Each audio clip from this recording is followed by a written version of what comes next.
나와 내가 겪었던 학교폭력은 전혀 별개다. 그리고 과거에 발생했던 학교폭력이 더 이상 현재의 나를 괴롭힐 수 없다.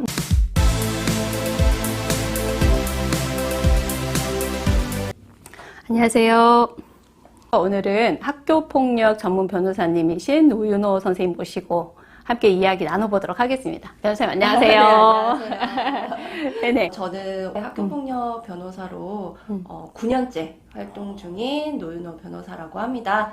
제가 하는 역할은 학교폭력에 연루된 피해 학생, 가해 학생, 그리고 부모님들이 어떤 법적인 도움을 받을 수 있는지 이런 부분을 좀 조력하고 상담하는 역할도 하고 있고, 그리고 학교폭력이 발생을 하면 학교폭력 대책 심의위원회라는 게 열리거든요. 거기서는 이제 변호사위원으로서 판단하는 역할을 하고 있습니다. 또 학교폭력 예방 교육 주로 하고 있습니다. 아, 네. 정말 다양한 일을 하고 계시네요. 학교 폭력이 뭐 예전부터도 있어 왔었지만 네. 근래에 와서 조금 더 이슈화가 되고 또 이제 변천이 되어 왔을 것 같아요. 네네. 네, 요즘에는 어떤 모습으로 나타나나요? 이제 저희가 흔히 학교폭력 하면은 뭐 집단 폭행이라든지 아니면은 금품갈취 같은 직접적이고 물리적인 폭력을 떠올리기가 쉽잖아요. 그런데 이게 학교폭력이 이제 제도권대로 들어오면서 학생들도 어른들의 눈을 피해서 이제 이 형태가 진화되고 있습니다. 뭐 언어폭력이라든지 따돌림, 그리고 사이버 폭력과 같은 정서적 폭력의 형태로 진화되고 있다. 그리고 대표적인 예가 사이버상에서 뭐 문자라든지 SNS에서 다른 학생에 대해서 험담하는 경우들이 있어요. 사이버상에서 험담을 하게 되면 이게 고스란히 남게 되잖아요. 그렇죠. 그 중에서 누군가가 이거를 그 험담 당한 학생한테 capture를 해서 전달을 하는 거예요. 그러면 이제 그 내용을 보고 언어폭력 내지는 뭐 험담, 명예훼손을 했다라고 해서 학교폭력으로 신고되는 그런 경우들이 있습니다. 그렇구나. 그냥 가볍게 자기네들끼리 주고받은 대화라고 생각했는데 사실은 그것이 학교폭력이 될 수 있다. 네, 그리고 또 하나는 전문가들도 많이 어려워하는 부분 중에 하나가 단순히 갈등하고 따돌림하고 어떻게 구별을 할까 그렇죠. 하는 부분이에요. 뭐 친구들끼리 서로 학교 생활 하다가 서로 안 맞아서 사이가 멀어질 수도 있고 하잖아요. 그럼 이렇게 사이가 멀어지는 것까지 다 학교폭력으로 봐야 되냐라고 했을 때 그거는 이제 아니라는 말씀을 드리고 싶어요. 근데 다만 여기서 뭐 A라는 친구, B라는 친구가 잘 지내다가 뭐 사소한 뭐 갈등으로 인해서 멀어졌어요. 거기서 끝나면 학교폭력이 아닌데 그 중에서 한 명이 이 친구에 대해서 주변에 험담을 한다거나 이간질을 하면서 다른 친구와의 교우 관계를 악화시킨다거나 이렇게 했을 때는 따돌림에 충분히 해당될 수 있다. 우리가 좀 주의해서 봐야 될 필요가 있는 것 같습니다. 네. 우리 아이가 학교 폭력을 좀 당했다면 네. 어떻게 후속 조치를 좀 취해야 될까요? 일단 학교폭력을 당했다라는 사실을 자녀가 직접 이야기를 해줬다면 지금 이 학생은 더 이상 내가 혼자서는 해결할 수가 없다. 그러니 이제 도와달라라는 신호거든요. 그런데 여기서 부모님들이 감정적으로 대응을 하시면서 내용에 대해서 제대로 알지 못하시거나 혹은 자녀가 어떤 식으로 해결을 바라는지 충분한 대화 없이 섣불리 그 가해 학생을 찾아가시는 경우도 있고 아니면은 뭐 학교에 신고를 하시는 경우도 있고 해요.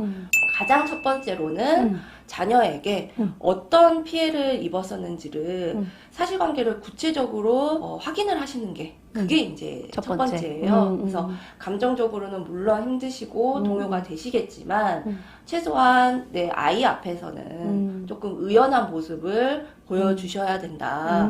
그리고 또 이런 분들도 계세요. 너 왜 이렇게 당하고만 지냈냐 하면서 아이를 막 비난하시고 탓하시고 하면서 막 힘들어하시는 모습을 보여주시는데 근데 사실 학교폭력을 당한 당사자인 자녀가 지금 가장 힘든 맞아요. 상태인 거잖아요. 맞아요. 근데 만약에 거기서 부모님이 힘들어하는 모습을 막 보이면 내가 괜히 말했다 라고 그렇지. 생각해서 오히려 입을 닫을 수도 있고 맞아. 또 부모님이 나를 도와줄 수 없을 것 같다 생각을 할 수도 있거든요. 그래서 사실관계를 일단은 확인을 하셔라. 그리고 이제 두 번째는 어떤 식으로 해결하면 좋을지에 대해서 아이의 의견도 들어보셔야 되는 거예요. 맞아요. 이거 네. 중요한 것 같아요. 네, 망설이는 학생들이 많이 있어요. 왜 신고를 망설이냐? 첫 번째는 보복이 두려워서. 그리고 두 번째는 신고해봐야 별로 나아질 게 없을 것 같다. 그러면서 뭐 무작정 전학을 보내달라고 한다거나 등교를 거부를 한다거나 이런 상황들이 생기는데 부모님들도 뭐 신고해봐야 피해 학생 측이 더 힘들어진다더라. 또 이렇게 생각하실 수도 있지만 일단 신고는 첫 번째로 학교폭력 중단의 효과가 생기거든요. 더 이상 안 하니까. 네네. 그치? 그래서 거의 90% 이상은 일단 신고가 접수가 되면 학교에서도 이게 공론화가 되기 때문에 1차적으로는 일단 중단이 되거든요.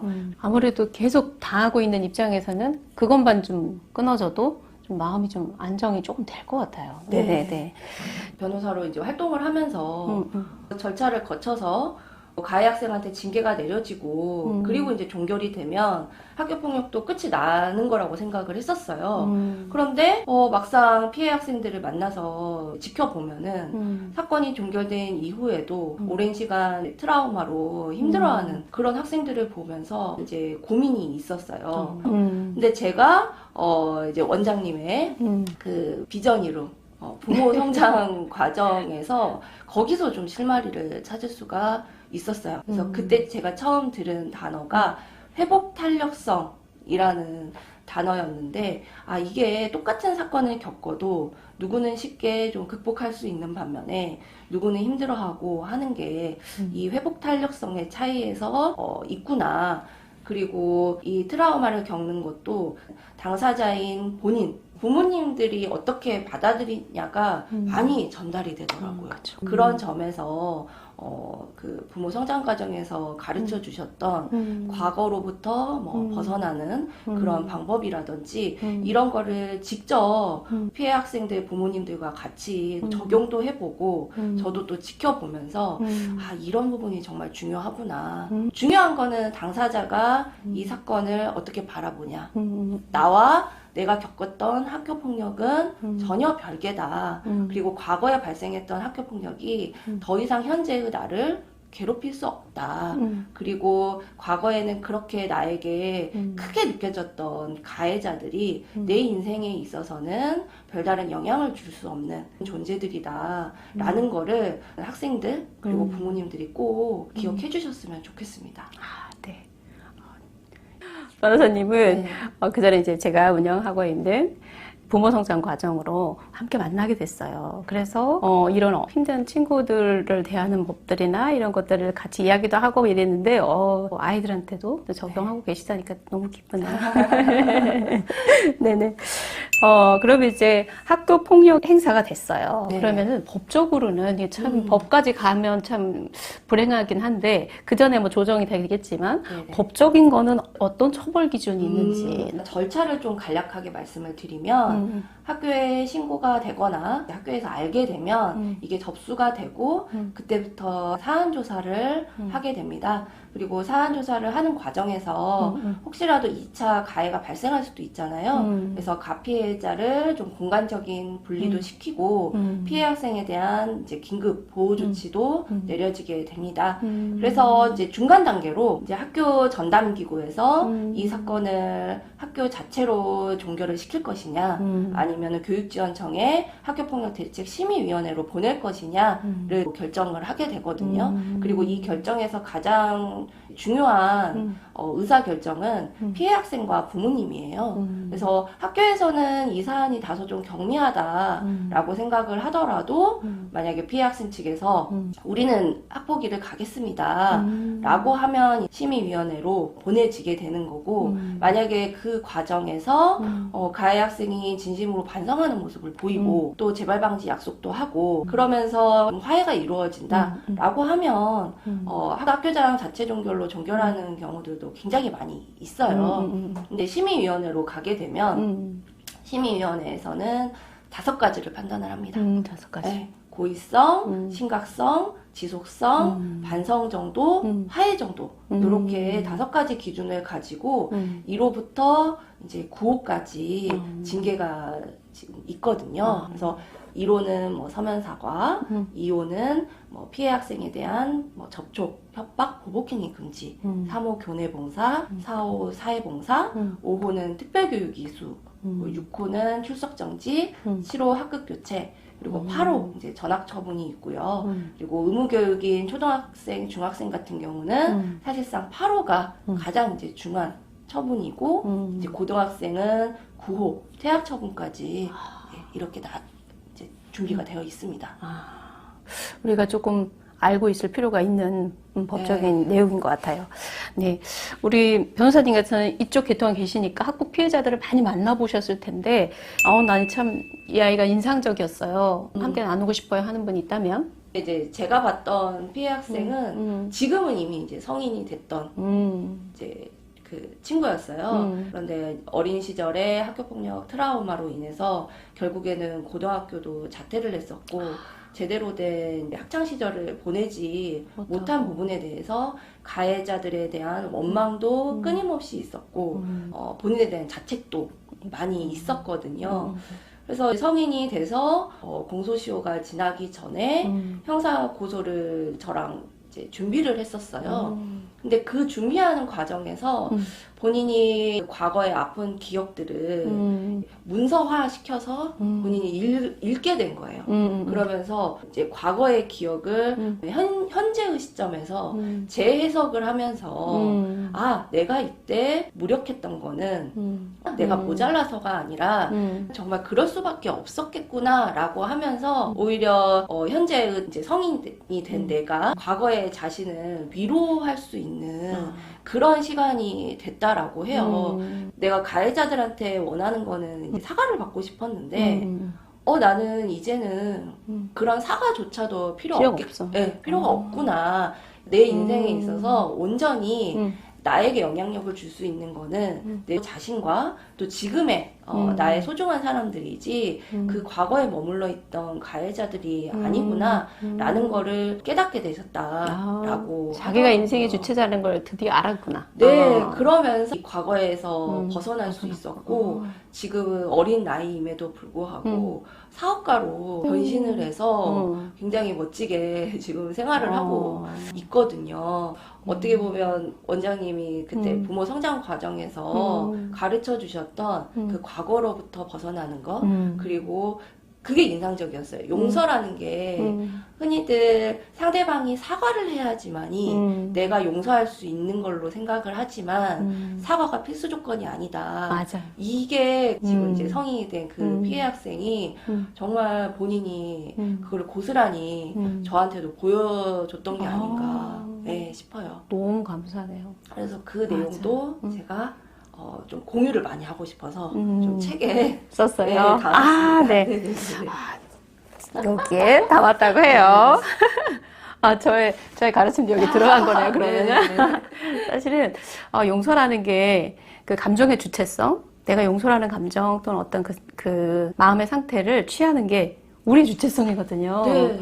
그거를 하고 난 다음에는 되게 자유로워지는데 그거를 이제 몸으로 보여줬네요. 그리고 성공했잖아요. 이 젊은 나이에. 그게 어떻게 보면 가장 큰 그 친구들을 향한 내가 얼만큼 잘 됐는지 보여주면서 이겨내는 가장 좋은 방법이 아닌가 하는 생각이 좀 듭니다. 네. 그리고 제가 현재 부모님들께 말씀드리고 싶은 게 피해 학생들이 가장 원하는 게 사과라고 말씀드렸잖아요. 그런데 요즘에 이제 부모님들이 학교폭력 신고를 하시고 가해 학생에 대한 보복 내지는 처벌 부분에만 생각을 하시는 거예요. 그래서 아이가 원하는 거는 사과인데 상대방 측에서 사과를 하겠다라고 이야기를 했어요. 그런데 부모님들께서 이거를 원천 차단을 하시는 거예요. 왜 사과를 거절을 하셨어요? 라고 하면 우리가 사과를 받으면 이 가해 학생의 징계가 낮춰질까봐 안 하신다는 거예요. 근데 가해 학생의 징계가 목적이 아니거든요. 그리고 가해 학생이 어떤 중징계가 내려진다라고 해서 이 트라우마가 치유되는 것도 아니거든요. 저는 부모님들께 만약에 우리 자녀가 사과를 받고 싶다. 그런데 상대방 측에서도 사과할 의지가 있다라고 한다면 그 기회를 자녀한테 주었으면 좋겠다라는 거고, 두 번째는 지금 원장님께서도 말씀해 주신 것처럼 용서라는 거는 그거예요. 사과를 하면 그 순간 내가 용서하는 게 돼버린다라고 오해를 하시더라고요. 그런데 사과를 어디까지나 내가 그냥 받는 거지, 거기서 용서할지 말지는 어디까지나 내가 주도권을 가지고 있다. 그래서 꼭 용서를 하지 않으셔도 된다라는 거. 전 그것도 말씀을 드리고 싶어요. 너무 과한 상처를 받고 힘들어서 용서를 꼭 해야 될 것 같은 중압감에도 시달리지 말아라라는 말입니다. 네, 맞습니다. 이 부모님들이 자녀를 키우는 동일한 입장에 있다는 것도 또 한번 생각해야 될 필요가 있어요. 가해자 아이도 아직 어린 아이고 또 피해자인 우리 아이도 그렇습니다. 그래서 말씀하신 것처럼 서로 사과를 주고받을 수 있는 상태라면 굳이 부모님이 나서서 그거를 더 키우는 일은 좀 없었으면 좋겠다. 네, 좋습니다. 근데 그 전에는 제가 학부모 강의를 가면 부모님들께 학교폭력 신고를 하셔야 된다라고 말씀을 드렸었어요. 근데 올해는 특히 초등학교 저학년 부모님들이 지나친 과잉, 그러니까 사소한 학생들끼리 다툼이라든지 충분히 선생님의 중재로 해결할 수 있는 것까지도 무조건 나는 학폭위로 간다. 그래서 너무 이제 과잉으로 치닫고 있어서 교육지원청이나 학교 선생님들도 많이 힘들어하시고 그러는데, 이게 왜 이제 그런 것 같냐. 내 아이가 조금이라도 상처받는 거에 대해서 못 견뎌 하시고 똑같이 나도 해주겠다. 일종의 감정 해소적인 부분도 있고요. 그리고 두 번째는 그렇게 해야지만이 내 아이를 지키는 거다. 라고 좀 오해를 하시는 것 같아요. 그래서 학교에서 뭐 화해 조정이라든지 갈등 조정이라든지 이런 거를 제안을 하면은 지금 이 사건을 화해로 무마시키려고 하는 거냐, 이거를 지금 축소해서 보는 거 아니냐, 뭐 이제 이렇게 왜곡해서 받아들이시는 거예요. 그런데 관계 회복 자리가 마련이 되면서 피해 학생이 트라우마 없이 다시 학교 생활로 돌아갈 수 있는 그런 경우들을 훨씬 많이 봤거든요. 그래서 학폭위에서 징계를 받는 거는 많은 방법 중에 선택할 수 있는 한 가지인 거지, 그게 능사라거나 뭐 그렇게 하지 않으면 학교 폭력은 해결되지 않는다, 이렇게 오해는 안 해주셨으면 좋겠습니다. 제가 너무 공감이 되는 게, 제가 이제 알고 계신 이분이 아이가 학교폭력 피해자였다가 나중엔 가해자가 돼버린 거예요. 아이는 똑같은 아이인데 부모 입장에서 너무 안타까워서 울고 힘들어하는 부분들을 보면서 같은 부모의 마음으로 우리 아이들을 좀 지켜보면 좋겠다. 그리고 너무 작은 분란에 대해서는 중재할 수 있는 선생님이 계시거나 또 아이들 스스로 해결할 수 있는 힘이 길러질 수 있게 도와주는 게 훨씬 중요한 것 같아요. 부모님이 너무 과도하게 개입하는 거는 아이 성장상 별로 좋지 않은 것 같습니다. 그래서 단짝으로 친하게 지냈다가 뭐 다툼이 생겼는데 아이들끼리는 이미 화해가 이루어졌어요. 그런데 양측 부모님이 감정 싸움이 돼가지고 서로 어울리지 못하게 하고 또 거기 주변에 이제 친구들까지 그러면 다 긴장할 수밖에 없게 되고, 이게 과연 교육적이고 아이한테 옳은 방법일까 라고 한다면 그건 아니거든요. 혹여라도 나의 감정이 지금 앞서고 있는 거는 아닌가 라는 것도 좀 돌아보실 필요가 있다라고 생각을 합니다. 너무 중요한 말씀입니다. 기억했으면 좋겠습니다. 네.